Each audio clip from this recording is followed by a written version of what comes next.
everybody, and welcome to the latest entry in the Voice of Geeks Roundtable at VOG Network on Twitch TV and YouTube. I'm Rob Roberts, and I'm joined with our very own Quaxley on the network. You may have remembered him from the former Ranger Pride podcast, as well as Horde House, if you were around a long, long time ago, and a voice you hear a lot on Orange Lounge Radio and other places. I'm joined by Shane. Hey, Shane, how you doing?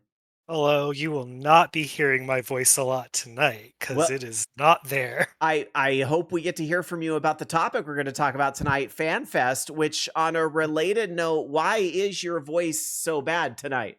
Because I went to Fanfest and I got COVID from it because it was a super spreader event. Oh boy. All right. Well, we'll jump in and talk about that in a little bit, but I'm going to ask you. So I always like to start kind of with the too long didn't read first. And we'll bring up some Final Fantasy 14 gameplay here while we go through this. But I'm curious, what was the best part about FanFest, Final Fantasy 14 FanFest 2023, the full name?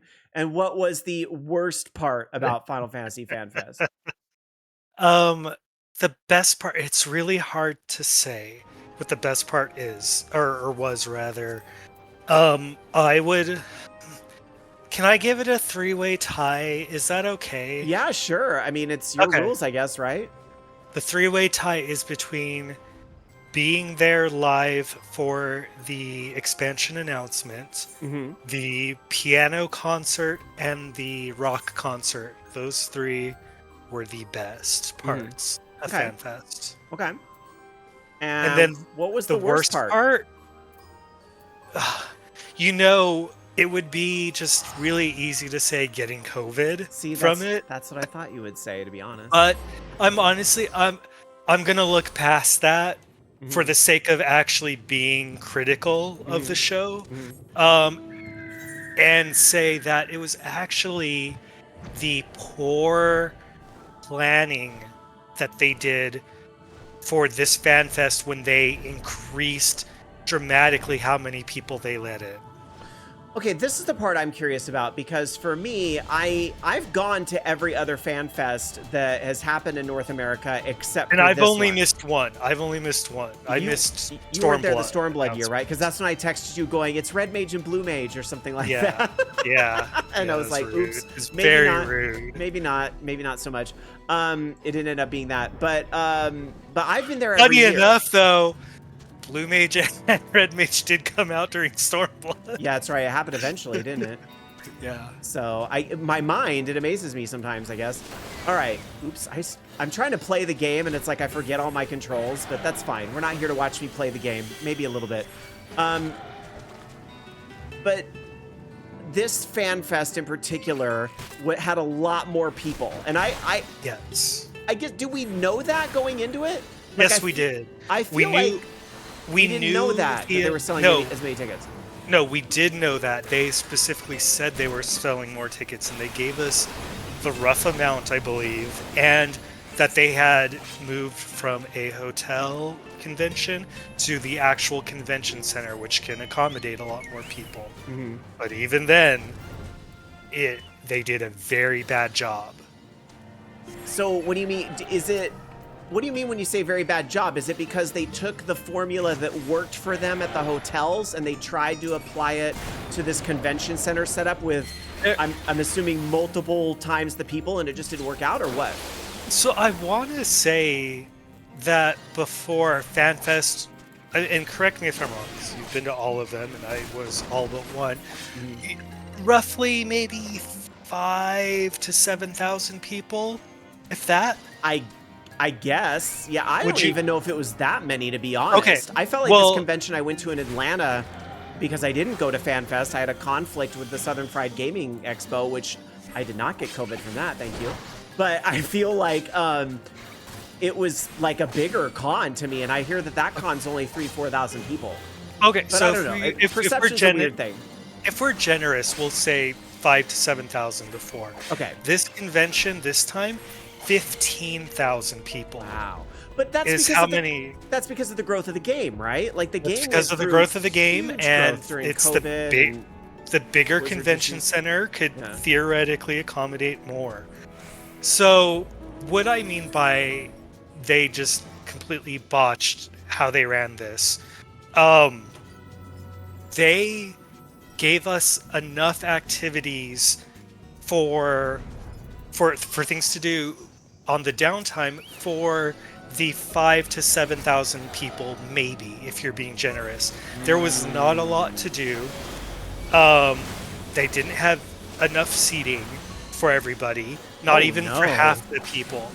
Um, the Somebody had a brilliant idea to put the line for the merchandise and the line for the battle challenge, which you had to register for in advance, in the same spot, so nobody knew what line you were standing in at the time.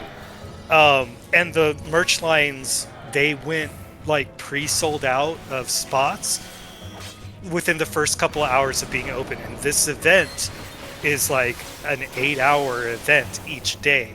So if your merch line is filled up by like the first 2 hours, you've got a problem. It's weird to me that, and this was a problem at the very first FanFest, and I thought this got better at the later ones because I don't remember it being as terrible. But it's wild to me that we pay money to go to a FanFest to buy merch, like spend more money. Yeah. We're paying money to spend more money and go to Vegas. It's always just a little wild to me, but I guess that's I mean, because they have to me, it's many conventions. To be fair, I mean, it's not only that they have exclusive stuff, which they technically no, they didn't have exclusive stuff because you could pre-order the merch on their website. But the thing is, that merch is there, and you're not paying Square Enix website outrageous shipping costs. You can just grab it and go. But anyway, besides that, probably from what I've read online, the most horrendous thing they've done at this event, and personally it didn't affect me, but I still want to call it out, is they basically took a crap all over their ADA visitors. So the Americans with Disability Act visitors. Yeah, that's pretty serious. They didn't have the proper places for them. None of the staff, with the exception of like a handful of people, seemed to be trained. They made them get up and move, and it was just ran so poorly. I mean, as we kind of go beat by beat, I assume, for the rest of the night. Yeah. I'll get more into what they've done, but just as an overview, those things were all bad. And really, if I were Square Enix and the people in charge of putting this together every 2 years, every 3 years, I would take a good hard look at what happened in Vegas and make sure this does not happen again. Well, and Period. it sounds to me, and again, I don't know for sure, and I wasn't there, even though I've been the other years, so I'm the one asking the questions tonight, but it seems like maybe because they moved to the convention center, they ended up having to change the staff because it's not the hotel. I mean, a lot of this is contracted out anyway, but they likely changed the staff, and it sounds like whatever staff the convention center used just was not prepared for this, or completely underestimated what it would be, even though they should have known how many people would have been there. Would you say that's Even fair? so, they should have been working with the hotel, or not hotel, the convention center, well in advance, not something that comes up the day before or the day of or the second day. Fair. The security was non-existent the second day.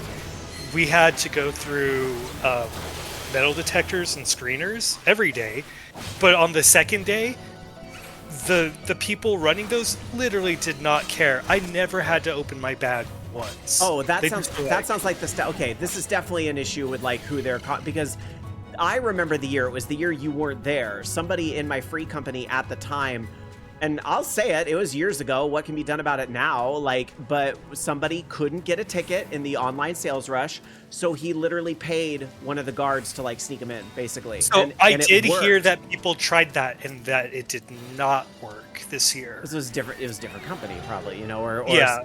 word got out about what happened last time or whatever. Yeah, and like let's be real. That shouldn't have worked. And I'm not like, I'm not sitting here going like haha or anything like that. It's just like, what? Desperate times call for desperate measures. Somebody made a desperate move and it worked. Yeah. But anyway, I'm getting a little bit off track because Yeah. I feel like if I were watching this video right now, hearing your reactions on FanFest, that like you hated it, but that's not really the case. That's You that's not enjoyed the yourself. case. So, So tell us some of I, the positive here a little more. well, I did enjoy I mostly enjoyed myself. You have to, because I'm not a veteran, or I am a veteran at going to FanFest at this point. I missed one, been to all the rest. I, as a North American player, I know what our FanFest is going to consist of in terms of announcements. Um, and so I know to set expectations. I know that buying a ticket for FanFest means I get an amazing feeling being with all the other fans seeing the first trailer for the new expansion. I know that's going to happen. So, with that in mind, going in knowing that, I'm like, yeah, this is great. I'm having a great time. And I also know that the panels may not be the most interesting things in the world because they just don't give us a lot at North American Fan Fest. And I will say that the panels this time, honestly, were pretty good because they chose a different route than normal. They had panels that were on all English instead of having to constantly translate back and forth. And that's not a bad thing, obviously, but It it makes the panel go faster. I mean, yeah, yeah, it it's a keeps time the thing. pace going. And I know buying a ticket and going to FanFest that I'm going to get two amazing concerts, and that did not disappoint. So the things I really cared about for FanFest, I technically got. With the exception of the first year, I don't really normally care about the extra events that are going on, like the little games they have you play. The first year, I mean, we got like archery, that was fun. I'm not there for the merch. I am there for the battle challenge. Did you though. buy anything though? No, I did Yeah, not. I didn't think you did because I figured you would have told me or showed me, but And I wanted to do the battle challenge, so I really got to do everything I wanted to. So I had a good time, but I can still look at it critically Sure. and understand why it's not a good event. that was overall. kind of a similar reaction to what I had. Is that, you know, obviously I was sad that I couldn't go this year, but not like it was just one of those, like, I was sad about the timing. Like, I was fine with where I was at. I had a good time with what I was doing, and I wouldn't have missed that. But it was just like, oh, the timing's a bummer because the time frame was different this year. Like, you know, the Yes. typical production schedule for this game has gotten thrown off, so it wasn't its usual October, November type of time frame. You know, it was all the way months earlier, basically. So, you know, that's going to cause that. But obviously, as a huge fan of this game, I made so Bobby Blackwolf, also here from VOG, and I were attending this other convention. He was driving us in. The timing worked out so that the car stopped right as the trailer was about to debut. And so I was like, hold on, we're not getting out of this car till I watch this trailer. And he was good enough to put it, because he has a fancy car with a little television type thing in it. So he actually put it on the Twitch, on the little dashboard thing. And so we watched it there, so I was able to see it. So, but you're right. I mean, it was fine to see it with Bobby and Mrs. Blackwolf and everything. But it is very different watching it in a buffered stream in a car in a parking lot and being there with all the people where the hype is really building up. And yeah, I and felt like, what's funny, ahead. just to interject real quick, is that you know, watching the buffered stream, actually got a better view and a better sound setup than what I had. Really? Like your picture is clearer, your sound you can actually hear. I'm Don't with they always have the screaming giant people. screens? Oh, Yeah, that's yeah, crazy. but you know, that's still high up in the air or far back. It's still not as crisp as what you see. Yeah. And I couldn't even tell what the song was. I've heard it several times since I actually enjoy it now. But I like, it's just so loud and like crazy that you don't really get to hear what's going on. I couldn't hear the narration at all. I knew someone was talking, but I couldn't hear anything they were saying.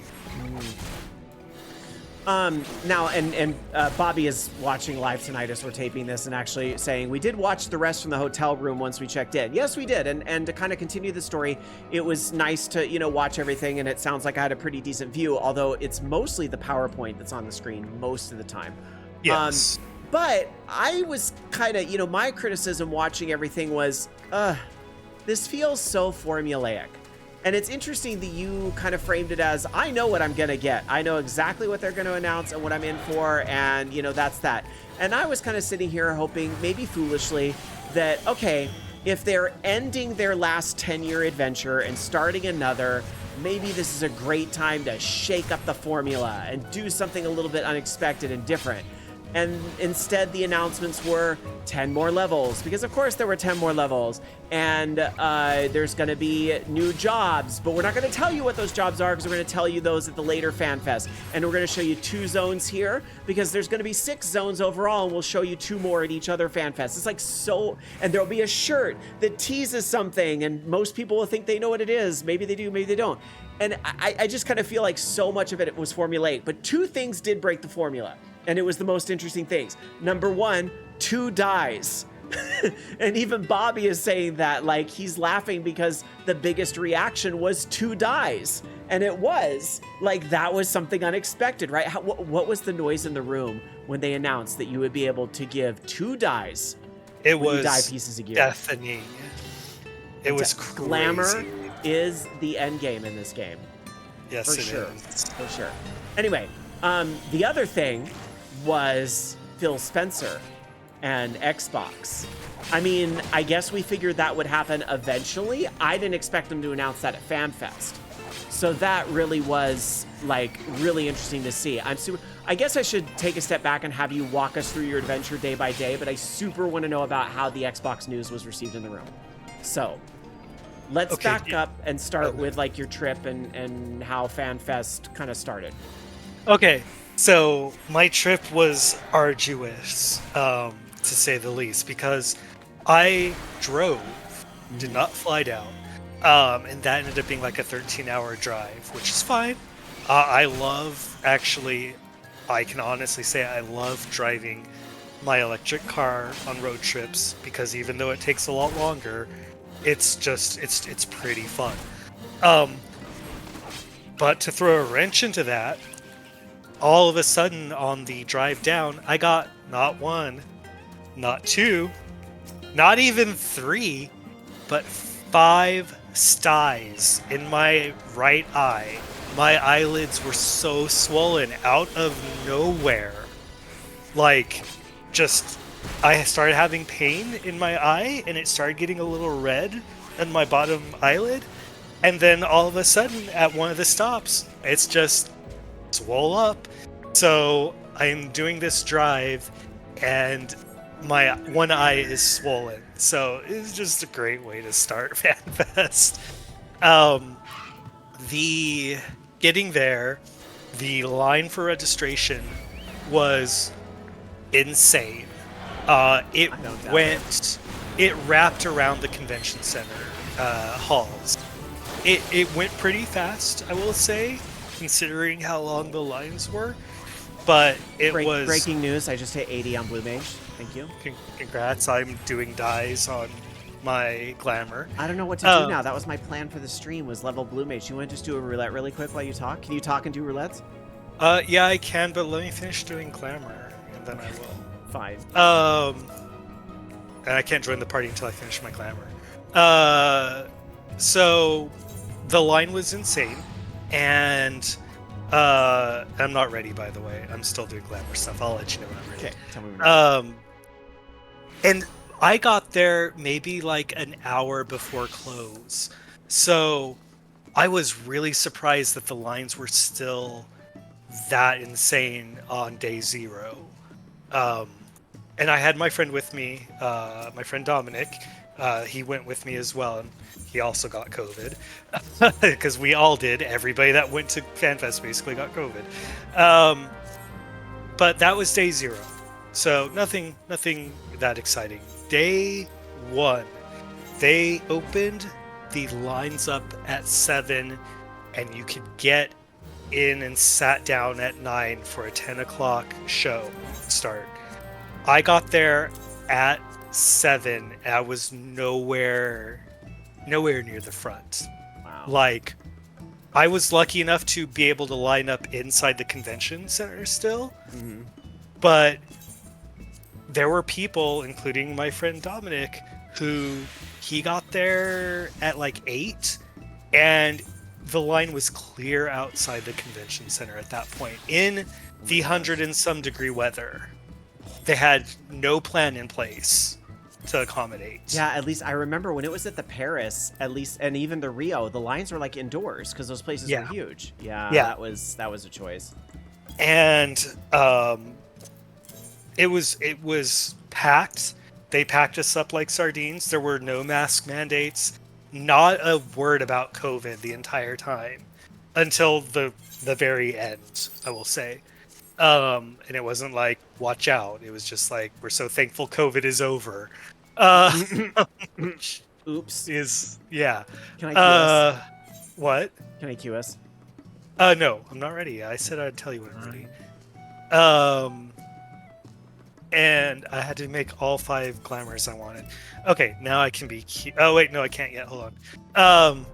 So I sit down, I get in at 9, like they start letting us in, they're just, flowing through the lines, get a pretty decent seat, save one for Dominic, because I'm a nice person to the chagrin of other people, I'm sure that wanted a seat, but I was only saving one, so I don't really feel that bad about it, to be quite honest. You were saving an entire row, I heard that. I wasn't saving an entire row, I wasn't getting around the ADA section. They had spots marked for ADA attendees, even if they did a really bad job with it.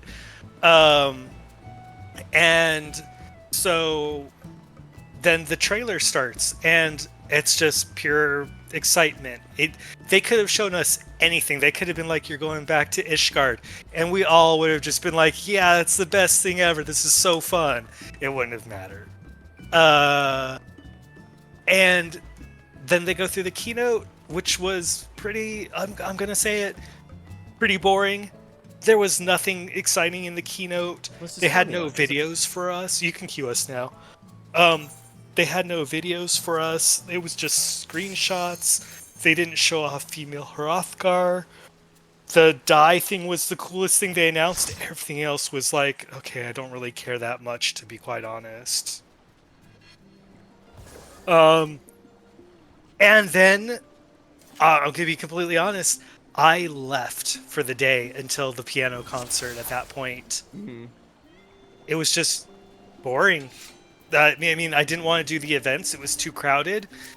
There were definitely 15,000 people there. So it was too much to deal with, trying to do anything. I registered. Oh, I'm sorry. I'll take that back. I did go and do the battle challenge on the first day. Dominic and I were lucky enough to be able to register, so I left and then came back a little early. I left for a few hours, and we went and did the Asura fight, which is not in the game currently. So it was a new fight that none of us knew anything about, and we got to fight Asura from Final Fantasy IV. So it must be like an upcoming patch thing that they're doing, which makes sense because they've been on a 4 kick lately. I love Asura, for the record. That news had me very excited. Which you didn't even know about until I told you right before. I had no idea. Well, my attention was a little bit focused elsewhere, but yes. Well, no, they had announced it ages ago. I had no idea. I missed it. Yeah. Anyway, the fight was decent. My group was stupid. I'm gonna say right off the bat, 3 people wanted to tank, so we took 3 tanks in there, which is not a thing you do. Mm-hmm. And people weren't understanding the very easy mechanics. But I walked us through it, and we beat it. The sad thing is, no t-shirts this year for beating her. Sad. You beat it, and that's it. You just leave. And it was like, huh, okay, that's all we do? It's a little boring. And then we did the piano concert, and we could not get seats for it. So we had to sit in the back of the arena on the floor to watch the piano concert. So we're watching it. Gosh. Yeah, we're watching it from monitors at this point. And the piano concert, out of both concerts, was definitely the highlight. Amanda Aiken and Keiko, they were amazing. Amanda Aiken just has a beautiful voice. They played all the songs I wanted them to play. Is there still somebody alive? Okay, I didn't realize. And she shared some really personal stories with us, and she cried at the end. The whole arena was crying. It was just a really good moment. It's cute. I'm very happy I got to experience that. So that's day one. Do you have any questions? Do you want to talk about anything that I mean, covered? no. Well, yes. I had mentioned earlier. You kind of talked about the keynote being boring, but I was really curious about how the Xbox news was received there. I don't remember this, Bob.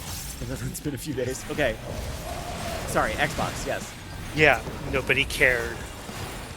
It was like after the initial like clapping because somebody came out on stage, people in the audience were really checked out.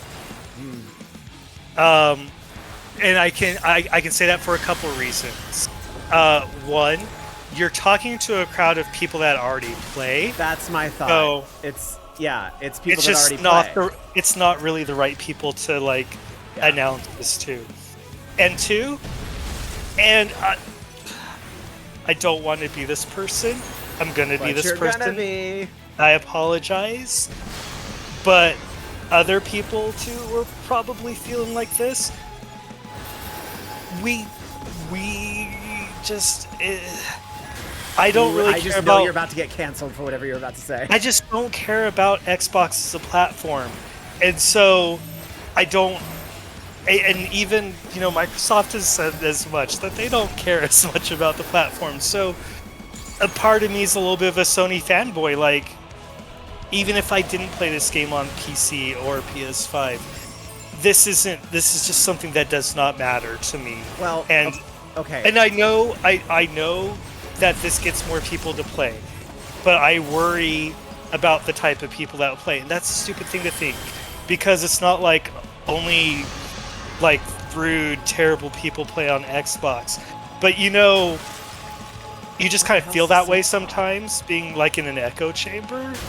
So it's whatever. I'm happy for them. Overall, I'm happy for them. Yeah, I have to jump in with another perspective, because there's no bad news about Xbox people being able to join. It opens up the game to more people. The reality is they're sneaking in a little bit of a delay too. Like, we're going to be sitting on this Endwalker expansion and its patches longer than we usually do, because yes, the expansion is coming out in summer as they used to do, but there's going to be a big lull. So the nice thing is the Xbox is timed to get our friends caught up, and there will be new people in the game to keep things mildly interesting. We'll say just mildly interesting during that part. Yeah, the game can only like do better with more players. Right, exactly. Now, and then the other part that I think you have to kind of consider too is some very recent news that has come out as recent as this week, and that is that whole news about supposedly Final Fantasy 16. Once again, Square Enix's bar that they set for these games, I don't know who the heck is setting these sales expectations, is supposedly disappointing sales. But yet, on the other hand, they're ready to admit, why is it disappointing sales? Because they're limiting themselves to one platform. It wasn't Square Enix that said that it was disappointing. It was an analyst. Square Enix actually said that it fell in line with where they were expecting it to be. It's just not doing stellar like they would, like any company. Right, I guess, but they did acknowledge that it was limited to one platform, and that could be holding it back, right? That's the point I'm really trying to make. So they're trying not to have, and the subscriptions in this game have dropped. But for understandable reasons. I don't think it's a quality of the game issue. It's just, the expansion's been out for a bit. The patches are okay, but not everybody sticks around for patches. Most people. Well, and then I would honestly say this game is suffering right now. And you're right. It is an ebb and there's no flow. COVID, so it's fallen from its peak. So Xbox will help get some sub numbers back. Yeah, if you are like making this game and you are worried that more than halfway through your expansion's life that your sub numbers are dropping, you must be new to making this game, because any online RPG with it's just the normal ebb and flow of an online RPG. Yeah. At the start of an expansion, you're going to get crazy numbers. As the expansion goes on, no matter what, you're going to see declines. And with this expansion in particular, the declines I could see being a little heavier because the content is not there for this expansion period. That's just plain and simple. They usually have large outdoor content with Eureka and Bozja to keep the players engaged. I mean, with this I expansion, think they Island went Sanctuary is the most interesting thing for me. Well, that's the thing. For different With this folks. expansion, they went with a more casual, offering throughout the expansion. Can I print that quote on the back of the box from Shane? Fuck them casuals.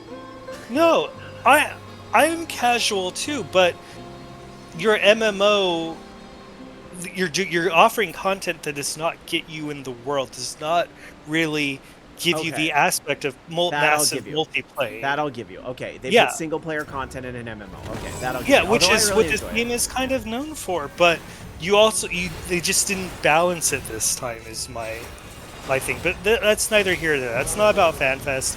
We're talking about it's related. Phil It was the Spencer. Xbox stuff. It's still on topic. So I think the Xbox news is great news. It's about time. I mean, does it affect me personally? Not really, but I still think it's cool. But it kind of does, because we have friends that are only Xbox players that may be able to enjoy this game now. Oh yeah, for sure. Yeah. So see, and that's where I'm torn. Like, I know I sounded like a fanboy. I know my reasons weren't great. Those were my gut reactions, and I can recognize that this is a good thing for the health of the game. All right, apology accepted. All right. Day 2 FanFest. Yes. I'm still not playing any of the games that they offer. I'm not doing any of their little quest things. I'm not getting any of the little collectibles. What do you mean by little questing? You're talking things like they did in years past, like the archery or whatever, like weird blend of real life activities? Yeah, they had real life activities, which I will say that even though I think their offerings were kind of garbage, the stages they set up like a whole Rodzit Han. They set up a pandemonium. Like, they did a really good job with their set design, I guess is what I want to call it. And they also hired people to be actors to give you quests. And those people really committed, and they deserve all the praise in the world. It's just, there's just not enough stuff to do for the amount of people they had. Period. It's just, the lines were too long. Like, I completed some quests where you just took like QR code scans of things, and I couldn't get my rewards because the line was too long. Like, I would miss out on too much stuff if I did that. But I show up, I miss the live letter in person. I actually watch it from the hotel room, just from the stream, because there was no point in getting up that early. Sure. And I wasn't feeling my COVID symptoms yet, so I wasn't, it was fine. I just didn't want to go do this. And so I get there for they only had 2 other panels scheduled for that day, which is just mind-boggling how little content they offer you at FanFest. I don't remember it being that. Oh, because they do like PvP stuff during the day, right? I do remember that. No, it's just, it's all on one stage. There's no 2 stages. So everything is like one after another, or there's like a short break and then the next thing. They just don't give you enough to watch or do, which is just the general theme of FanFest.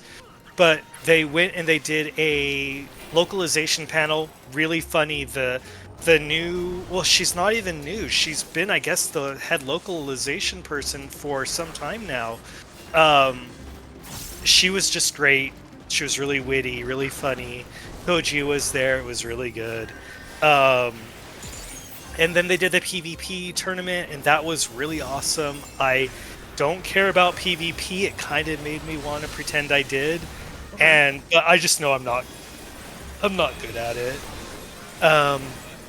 And then it was the Primals concert, and Primals concert doesn't disappoint. Except I was annoyed they still are playing Titan after all these years. Please retire that song. I sort of You see ha- that as like, a band has to play their biggest hit type of thing. Like Yeah, and then you- I complain somebody, about let that, me put it and this they way. play. If they didn't play Titan, somebody would complain. Yeah, People are going to and complain about the set list no matter what. I complain about that, but I'm like overjoyed they still play Locust from the Alexander raids. So whatever. It's a personal taste thing is what Yeah. it is. They debuted a few songs. And by debuted, I mean they just said they've never played them live before. And they were two songs I was really looking forward to, actually. Okay. One of them normally has female vocals, but had Koji sing it. They need to go to only female vocals. He did not do a good job. The other one was great. White Stone Black. It's a song from one of the newer raids. Okay. Loved it. They had Jason Charles Miller out to sing "Close in the Distance." Oh, and they he did do. I didn't know they did Close Yep. in the Distance. Oh They God, did that's the Close one in the song I Distance. wanted to hear. A rock version of it. It was great. He also I didn't did know he "To was the there. Edge," which was great. Amanda Aiken came out and did the song from the newest 24-man raid. It was great. Primal's concert just does not disappoint. I loved it. Even with my sadness about how they handled one of the songs, still loved it. And then they did the closing ceremonies, which got Yoshi P and Ishikawa, the lady that was like the main writer for Shadowbringers and Endwalker, very emotional. She started crying. He cried a little bit. Thanked us for Did you cry? sticking with them. Did I? No, I didn't. No, I only cried cried then. the night before. Yes. Okay. And just thanked us for staying with them. They said how we felt like a family and how they really relied on like the players during, the lockdowns, and how much it meant that we stuck with them and they weren't going to abandon us and all that. And so that's their mention of COVID. And then it was over and everybody just left. And that's what you get for your $200 FanFest ticket. Well, okay. So I had a friend that was texting me who was also there. You don't know him, but he was texting me after it was over, and he was saying, that was the biggest waste of time. He said that FanFest was terrible. He said it was just, I need to stop being a sucker and going to these things. He says, however, he says, if I look at the $200 a ticket I spent as the price of a concert ticket, he said the concerts alone make it worth it. Everything else was bullshit.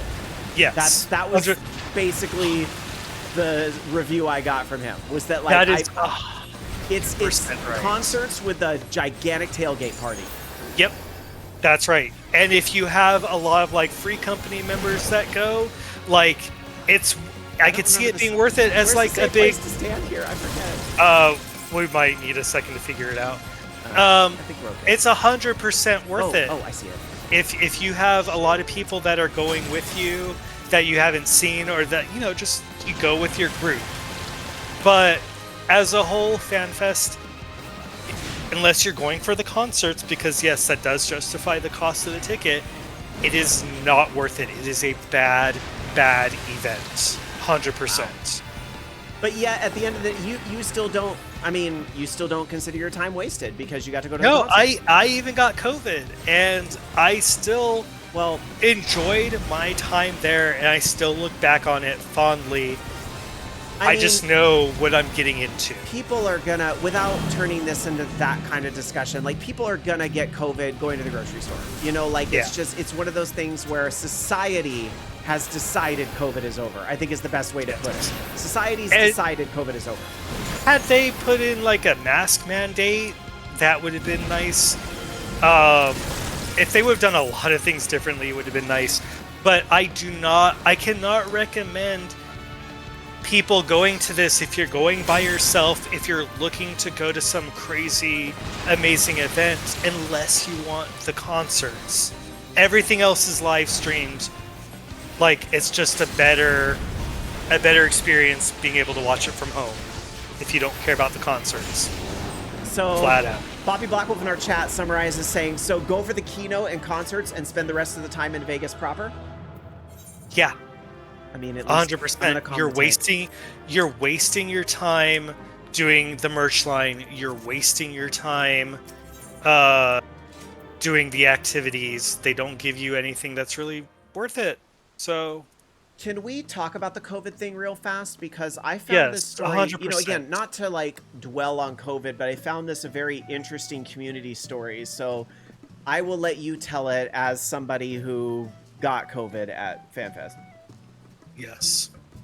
What am I talking about? The online response Oh. after the fact. Okay, so there's a couple of parts to this. The first thing I want to say is that if you looked at socials at all coming out of FanFest, you would be hard pressed to find somebody that did not catch COVID from this. Like, it really feels like at least half the people that went got COVID. Like, well, that was like Dragon Con for me last year. So like, it is a risk you take doing these conventions. And there's a whole other discussion to be had about, but the mental health benefits and da-da-da-da-da. But you know what? I kind of want to try to stick to the Final Fantasy topic because, those aren't the YouTube comments I'm looking for tonight. So the second part of this is that, and I think this is where you're wanting me to go with this. Yes. Somebody made a web comic about their experience at FanFest that was basically a self-pitying web comic. The problem with this, and like, if you went to FanFest and you got COVID and you made a comic and we're sad about it, that's one thing. The problem with this comic is that this person that drew this comic out, this 10-page self-pitying comic, was potentially one of the patient zeros for the FanFest spread. They tested day zero, they started with a symptom of COVID, went to FanFest day one, tested day one positive after having already been to FanFest, not masked while they were like eating in the convention center or hanging out with people, and then decided to leave FanFest, which I guess good call there, but leave on an airplane day two to go home instead of finding a way to self-quarantine where they were. And the whole comic comes off as, poor me, I had to spend extra money, I couldn't stay at FanFest,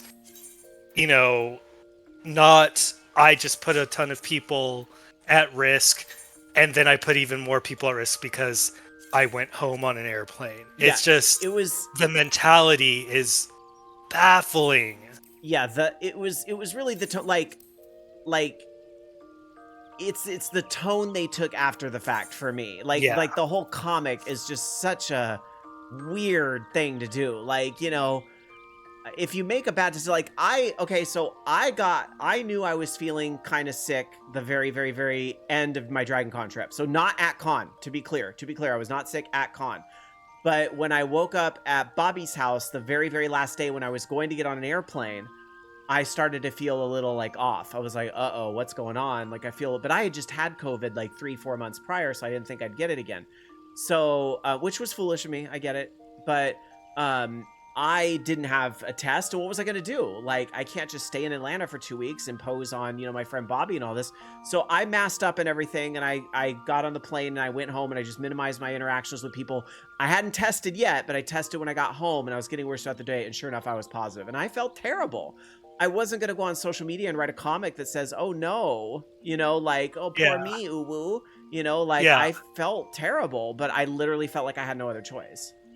And it's like, again, if it was something where you made that comic, but you came down with symptoms after FanFest, like, I got it from FanFest. That's a poor me thing, not I had it during FanFest. No, I it's get just, it's just so tone deaf. And it was crazy to see people come out in support of that person, like, oh, you did all the right things. No, Well, you did your it. friends are always going to gaslight you, No. and that, Yeah, yeah. your friends should be, if they're your friends, they should tell you, hey, you're doing something stupid.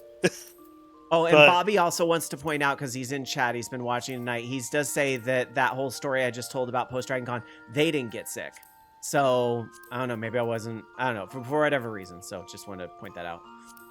So, oh, I like this out. yeah, Where did I get? Oh, this is Island Sanctuary. I think I got this outfit. This is cute. nothing matters except for the Power Ranger clothes right now. Like, I know I need to do. seriously. I need to do the seasonal event to check that out.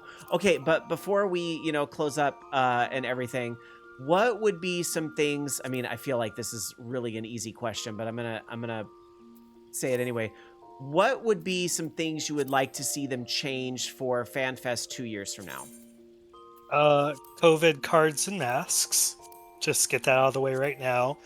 Um, if you're going to invite that many people, you need to have experiences for those people to participate in the entire time, and proportionately so. You can't have 6 stations for 15,000 people. You can't have one merch line for 15,000 people.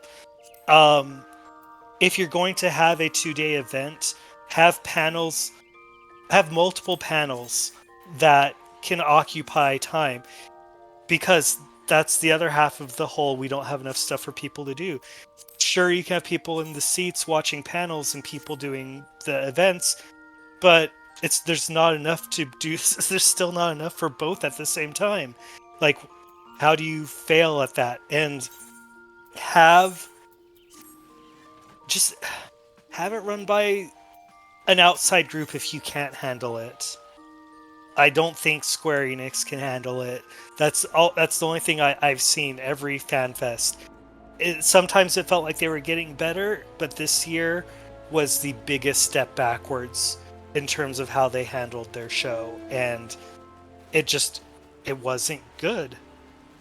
Plain and simple. I love what the parts I love, the reasons I went, great. Objectively, you would get an F as a grade. Let me kind of start to wrap things up by asking this question. What did you think of the expansion and everything that they were announcing for the new expansion? Um, Dawn Trial? Did I get the name right? on trail. Dawn Trail. I Yeah, was close. Dawn Trail. Yeah. Um, it's a weird direction. If it starts like a new saga, cool. Like, I know you. How do you come off of like universe-ending stakes for your next expansion? Like, what could you possibly do to top that? And you really, theoretically, I guess, can't. So I get that it's like a reset. I'm invested regardless. Um, it just it My last FanFest was Shadowbringers. So, like, when they announced Shadowbringers, so it couldn't match that hype. That said, I'm excited to see what they do for the jobs. I think personally, I feel like we know what they both are already based on the trailer and Yoshi P's t-shirt. You think that you know what they both are? Yes. If the And for the t-shirt record, and for the if record, the t-shirt is not hinting at what the job is in the trailer, because I think they're two separate things, I think we know what they are, and I do think it's interesting but smart that the jobs are a casting job, which we needed, and another melee job, which could only be a counterpart to Ninja's gear, because what do you Ninja's think? gear is its own What thing do you think the right now. jobs are, Shay? I think the jobs are Corsair for the melee role, and I think I don't have a title for it, but I think it's what people are calling Pictomancer for the caster role. Or like And painter, basically. yeah, painter, some sort of artistic caster. I think these because in the trailer, the Warrior of Light has a one-handed sword, which is a brand new weapon for a melee There are no melees besides samurai, and this is not a samurai sword. He's not acting like a samurai. He also has gun holsters on his gear, you can see at times. So, pretty sure it's a sword and gun combo. And then the caster, my reasoning is that Yoshi P's t-shirt was Ninja Turtles, all four of them. And I think you have to look deeper than them being green, so Green Mage or Turtles, which was a Geomancer in Stormblood, because Genbu or whatever. I Or think you have to look deeper. mutants. I thought because I've That's been playing not even a so much thing. Diablo 4 lately, I was like, well, they could do a new class, kind of like they did, and But have how would people that that be a have people caster? that shapeshift because it A could be caster. melee. No, You but could it's the be caster job. everything else is wrong. That's my point. No, No. I'm on board with the painter idea, which yeah, Bobby's in chat saying I joked about painter in the hotel room. He did. I thought I was Yeah. being funny. But then when you kind of take a step back and go, "Oh, but the summon fight, the battle they announced was a Final Fantasy 6, boss Tritalk, right?" And then or whatever the Japanese name was, but it was Tritalk here. Yeah. And then they have Realm in Final Fantasy 6 was this painter pictomancer. Yeah. So it Yeah. won't play like Realm did, but a lot of Yeah. classes in 14 don't play exact like Red Mage doesn't even like really And play like and it. they like to also take job names Yeah. and then just make them something different. Like Sage never had these little flying laser beams No. before, but Very it's different. still Sage. And so yeah, and the turtles names, again, just going back to that, they're all famous artists. So that just is where my mind is at. Okay. All right. Well, we'll see because we know the formula. We're going to find out. So we'll find out the job of the Turtles shirt and then a new shirt at the Europe Fan Fest. And then we'll get the last job and probably the Hrothgar females at Japanese Fan Fest because this is a formula. So we know what we're Yeah. going to get. Yeah.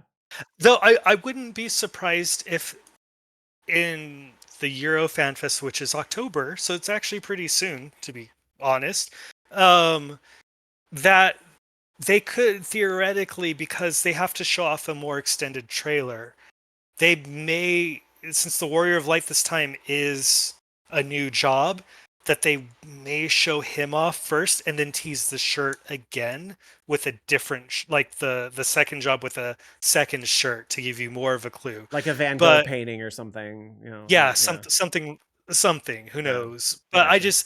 I feel like, because, well, look, see, Shadowbringers, his t-shirt, he didn't have a t-shirt. He had the Bugs Bunny jacket for Vieira. So we saw fan cred in the trailer as a gunbreaker, and Euro Fan Fest he came out dressed as a gunbreaker. Mm-hmm. So we didn't really get a tease that time. So it's really up in the air what happens for the next one. If he's gonna unveil Corsair or unveil the Pictomancer painter artist thing. So let me ask you this, and this will be like my last question, then we'll wrap up.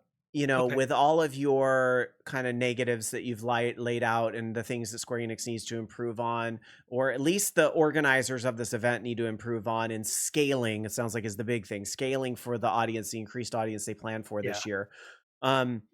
Will you go back in 2025? Are you planning on, just because the concerts mean that much to you and the community means that much to you, that you're going to plan to go back on If 2025? the Or are if you the like, price nah, I'm sitting doesn't out? jump up like a whole bunch, yeah. Because I mean the concerts are worth it, 100%. The feeling being with everybody for the announcement, for the expansion, 100% worth it. And it does, especially with how I said on this show, podcast, whatever this thing is, how down I am on the game with the patches and how I think the game is in a lull. FanFest does do a really good job of making you feel invested in the game again and excited Well, to play. remind you there's a I huge community of nerds that do this too, right? do what? To play this game. Oh, yeah, I don't care about them. But no, like the devs get you excited to play again. Like I even kind of want to do Island Sanctuary again at some point. I want to finish leveling my dog. Finally, come to the dark side. These It's so much fun. well, I just I maxed just out my sanctuary. I'm I so just excited want to about it. do the content. The devs Oh, I need to that go. come I need to out go back to there, the game thing so I can show off my flying buffalo. Oh, that's what I'm gonna the do now. the the devs that are at FanFest which really amounts to just like the main core facing devs. They do such a good job at really showing you how passionate they are and really getting you excited for their game, that you can't help but be like, I had a miserable time at Fanfest, but I want to keep playing and I want to play more because of the energy the devs give you, the energy the crowd gives you, just the overall excitement that you get from it. The show was garbage, total crap. I don't care, in the sense that I still want to keep playing and I want to play more. So yes, I would go back. I would go for the concert. I would go for the announcement. I would go for the feeling and the justification for how long I've been playing this game. And as we close up shop tonight, I just want to show off my flying buffalo, and look at that spread leg stance you have to do to get on this buffalo. It's so ridiculous. But you know what? Flying buffalo, Island Sanctuary, it's all part of why I love this game as well. That's for sure. So anyway, for discussion on more Final Fantasy topics and much, much more in video games and geek culture, check out Voice of Geeks Network, VOG Network over on YouTube, as well as Twitch, twitch.tv/VOG Network, including our live programs Sunday night with the Bobby Blackwell Show and Orange Lounge Radio. Thank you so much, Shane, for joining me this week. I am Rob Roberts, and we will see you another time. Bye, everyone. Bye.